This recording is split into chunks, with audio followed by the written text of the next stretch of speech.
Hello! Does this look familiar? It's our old friend Notion. If you've been here before, you'll know I used Notion for years and then stopped several months ago in favor of Obsidian for a few reasons I've talked about before. It had gotten a bit laggy, there was a particular bug that was tripping me up, and there were some things that I just couldn't do with the features that they had at the time. But some recent updates have caught my attention, so we're giving Notion another try. Also, by the way, I'm Savalian. I make videos about games, development, and creativity, and I guess also productivity apps.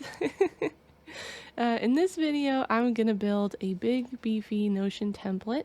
This is actually the first video of a series. I've done videos like this before that were really long, but this one I'm gonna try to break down into about 15 to 20 minute chunks if I can, so it's a little easier to watch.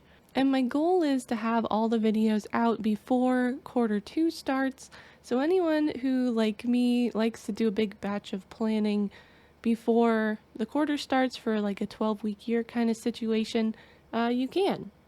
But it'll depend on how quickly I'm able to edit these videos. I'll build the entire template on screen and explain what I'm doing, but I will also have the template available, probably on my Ko-fi shop for anyone who doesn't want to meddle with Notion themselves, and I'll also have a separate video that is only about how to use the template, so if you want to, you can skip the build process if that's not really your thing. And the main reasons I'm back in Notion are a few things caught my eye. The biggest is that Notion released Notion Calendar, and I was really excited about the potential to use the Notion calendar, like integrations with Notion, to create a more holistic calendar than I am currently able to do with just Google Calendar or just with the calendar views. And after I started poking around, I realized that they have also, in theory, improved performance. So the lag I was experiencing should be less of an issue. And then they have fixed the bug I saw that I was having a problem with. And finally, perhaps the most exciting thing is that there's been a bunch of cool new features released in the past year that I just haven't had a chance to try. Formulas 2.0 is the big one. We love our formulas over here, and they've made them much more powerful with Formulas 2.0. They've also added buttons as database properties, which is very cool, and they've expanded some of the ways that you can style things within formulas. And these are all things that I have really wished were in Notion that are now in Notion. So in my typical style, I've fallen deep down the rabbit hole and built out a completely new productivity template. And one specific thing I'm changing that I think will help me use Notion in a way that works for me is that I'm not going to build a system that includes notes of any kind in Notion.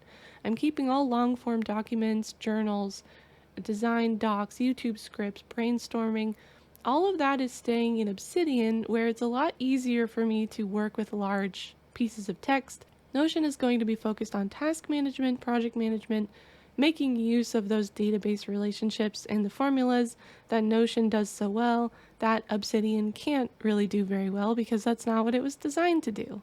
So with that in mind, let's dive right into the build. And as I go through this build, I'm going to assume that you are familiar with how Notion works at about an intermediate level.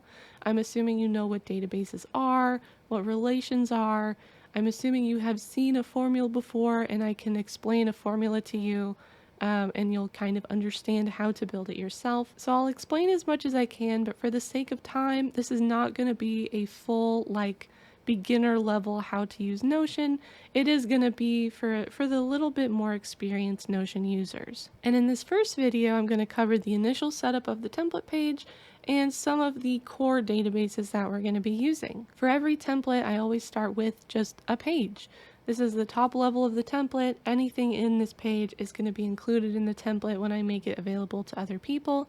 I always create individual pages for each of my databases as well, so that the source database is always in one particular place and it's not tied to a certain view or a certain hierarchy.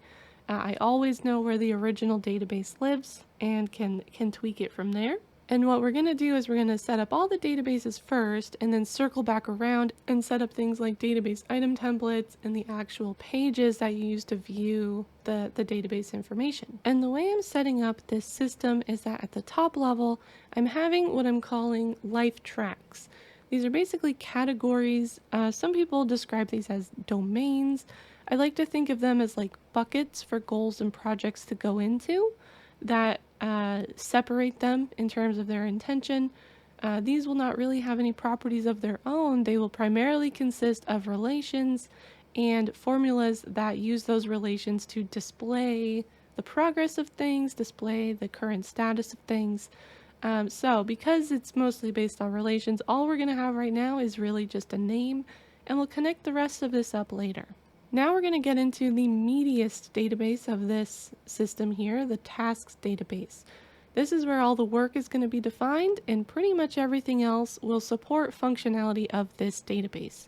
As a little preview, I'm going to set up the concept of projects, recurring tasks, time tracking, and then connected to the life tracks, we are also going to set up the ability to keep track of metrics with goals for those metrics. So first, I'm going to use the sub-item feature to handle projects, which is a lot easier to manage than having a separate database for projects. If we did that, we'd have to define a lot of very similar properties twice. So this saves us some work. We have to make sure we're thinking about that as we build out the rest of the database. For this template, a project will basically be any task that has subtasks, and we'll use that definition to add some special views and formulas. I'm going to add a date property, active date. This is meant to be used for projects only. I'll leave these blank on standalone tasks. And I have this as a separate field so that eventually I can attach it to Notion Calendar as a separate option from regular tasks. Next, I'll add a status property. You can set up whatever statuses you want for your workflow. I like to have idea as the default so that I can just sort of enter tasks into the system. I'm not really sure, they're not really refined yet. And then to do is for things that I'm gonna work on and they're waiting to be done. In progress is for stuff in progress. Done is for things that are done. And then I also like to add not doing in the complete section for things that I wanted to do, I didn't do, and I'm ready to just close them. And this is because my systems are usually based on the 12-week year, where it's important to keep track of the things that you don't do so you can gauge whether you're setting your goals too high, not high enough, or if some things just aren't as important as you thought they were. It's important to keep an eye on what you're not doing as well. Next, I'll add a select property for the category.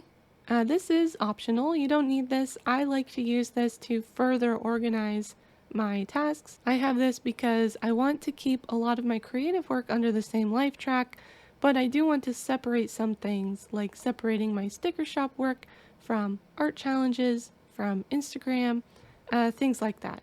Next, I added 2 properties to track progress. If you want to keep things simple, you can make this a checkbox.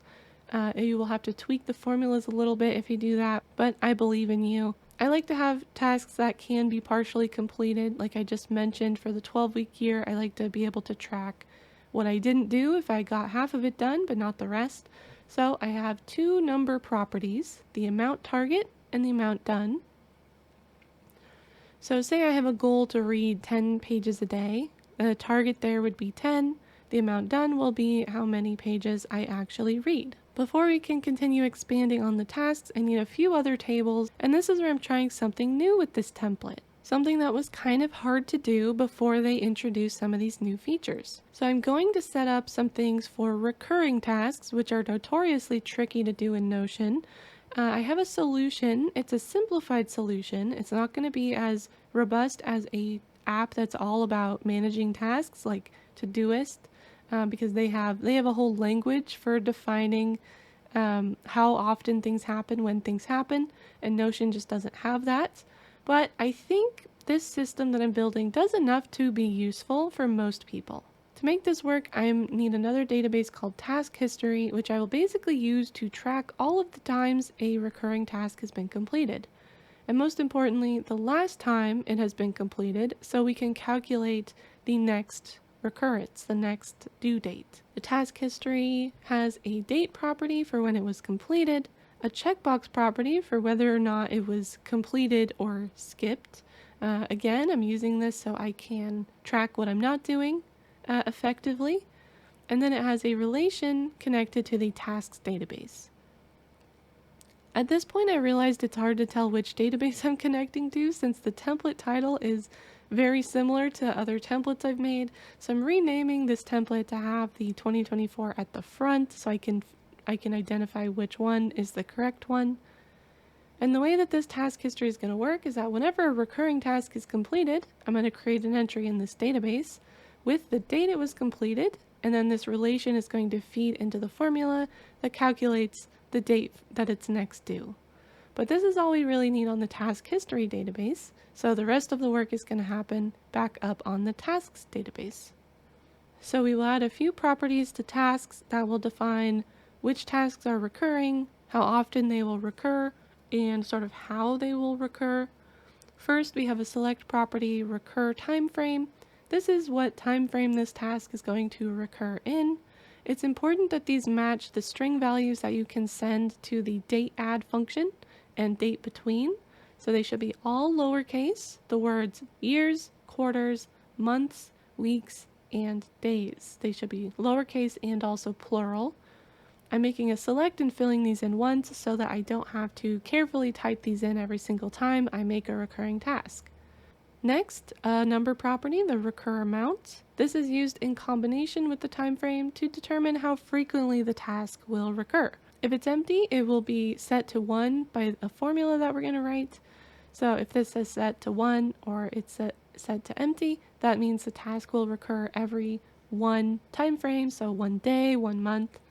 A 2 will make it every 2 days, 2 weeks, whatever values we put in here. Next, I'm adding another select property, recur type, that will determine if the recurrence is based on the original date or the date it was last completed. And the reason I included this is because I think some tasks make sense to do on a predictable, regular schedule, even if you miss one or even if you do it on a day late. Things like my Twitch streams will happen each week on a schedule. Other things can be postponed if you do them late, things like cleaning. So if I want to vacuum once a week, if I miss my vacuum date by 2 days, I can then push back the next date because, you know, the floors get dirty at somewhat of a consistent schedule. So that's why I have separated the recur type into these two different options. And then before we start on the formulas, we will need a date for the tasks. I'm calling it set date, which is something I actually just forgot to add earlier. So we had the project date, but we never had a date for the tasks. This will be the normal due date for non-recurring tasks, and it will be the origin due date for recurring tasks. So we'll use this as a starting point for calculating some of these recurring tasks. Now we are going to do our first formula property of the template. This is a fairly simple one. It will return the last completed date from the task history, or if there's no task history items related to this task, it will return nothing. So we start with a let, which is a new Formulas 2.0 function that lets us create a variable, basically, for anyone who's done any programming. We can give a name to a value and then reuse that value later in the formula. So the first parameter of let is the variable name, which I'm going to call last completed, then a comma. Second parameter is the value for that variable, which we will use another new feature for. We will start by typing in task history and selecting it from the property list. And we want to make sure we click on this menu to get the property. It'll have this little background color. If you just type it in, it's not going to connect to that value correctly. So you'll have to make sure that you do that. And when you use a relation property like this, what this actually represents is a list of all the items from that relation. So this will be a list of any task history items that are related to this task, and then we can use some new list functions. So map is one which does an operation on each item in the list and creates a new list out of the results. So when you're inside the map function, you get this new variable called current, which represents the current item that you're going through in that list. And then I can do current.completedDate to get the completed date property from this object. So when we do this map, we will end up with a list of just all the dates. And we can also chain functions. So we can take this list of all the dates, we could do .sort, use current again, and then this will sort on the dates. And then all we have to do is grab the last one, so dot last. Since we sorted it, the last one is going to be the most recent. So that recent date is the value of the variable within this let function. We do another comma in the let. Our third property is a place where we can actually use the variable that we just defined. So here we want an if last completed is not empty, we return last completed. Otherwise, we return an empty string. Make sure we close all the parentheses. And since we don't have any values in the task history to see this in action, next I'm going to add a database button property. This is one of the newer features as well. I think it was released just a couple weeks ago. When I click this button, I want to add an item to the task history. So for the property name, I chose recur done. For the button text, I had a little bit of fun and used some emojis. Inside the button actions, we want to add a new page to our task history database. Select both of those things from the options here. I gave it a general name, set the completed date to today, which is one of the relative dates that it lets us use. Is done should be checked, and then the relation should be set to this task. Now there are some limitations right now with these buttons. The only due dates they can really do are now or today. So the system really relies on the user actually pressing this button when they finish the task. I would love a relative date option, especially if it could incorporate other properties. In fact, that would simplify the recurring system quite a bit, but this is what we have to work with. And if you do miss the day, you can complete the task, press the button late, and then you can just go into the task history and change the date manually if you really need to do that. I'm going to duplicate this button and add one that does the exact same thing, except instead of setting is done to checked, it sets is done to unchecked. This button is basically just used to skip a recurrence. This might not be useful for everyone, but like I said, it's going to be useful for me. So if I click these buttons, it will add a task history object just like we want, and then the last completed date from our formula will show up. Next, we're going to add another formula for the next due date of the tasks. This one is the most important for recurring tasks, and it's really involved, but I'll try to explain it slowly. We start with a let to create a variable next date. This will end up with the next recurrence date if we have one. And I'm going to go through this formula from start to finish and indent as I go, but know that when I was originally building out this formula, I had to go back and forth a lot, get all these dang parentheses and commas right, so it's okay to go slow and do your best to keep this fairly untangled. For the value of next date, we are doing an if statement to make sure that we have this recur time frame value. If we don't, then this is not a recurring task. Then another if the recur type is from origin, we want to calculate the value one way, and if it's from last or from latest, we want to calculate it a different way. If it's from origin, we want to define some more variables. First, reps from last. This is used to make sure that we're only getting the next occurrence from the last completed date and we're not skipping ahead to now. And to get this value, we use date between with the parameters last completed date, set date, and then the recur time frame. And this will give us the number of time periods that have passed between the two dates based on the time frame. So if it's days, it will give us the number of days between. The next variable is rep amount. And this is basically just a check to prevent trying to divide by 0. If the rep amount is 0, we just make it 1, and otherwise we leave it as the value that it is. Then after those variables, we have just one more let next repeat. We get the floor of reps from last divided by rep amount, and floor is just a way to round down instead of rounding to the closest integer. And then we add 1 to get the next recurrence. Finally, we use all these values in a date add with set date, next repeat multiplied by recur amount, and then recur time frame as the last parameter. Carefully working our way back out of these parentheses, we now do the branch of the if statement for if it's a from last recur type instead of from origin. This one is much simpler, as you might expect. First, we do the same thing to repeat amount to make sure it's greater than 0. Then we do date add with last completed date, repeat amount, and recur time frame.